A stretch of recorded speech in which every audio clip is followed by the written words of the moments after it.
संगवारी हो जय जोहार। जैसे कि आपन ला पता है कि मोर सोलर लगे है वो लगभग 1 महीना हो गया। वो पहली बिल आ गए तो बिल जो आया है वो संगवारी हो बिल्कुल जीरो आया है। देखो 3 किलोवाट के तो बिल जो आया है अभी जीरो आया है। प्लस यूनिट जो बचे हैं वो अपन बिल में लिखा है कि अगले महीना माइनस प्लस वही जिससे ज़्यादा खपत रही तो।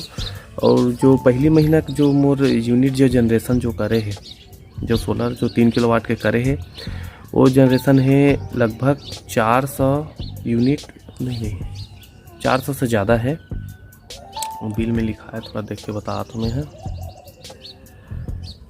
तो संगवारी हो वो टोटल जो जनरेशन है, जो मोर पहली महीना जो जनरेशन है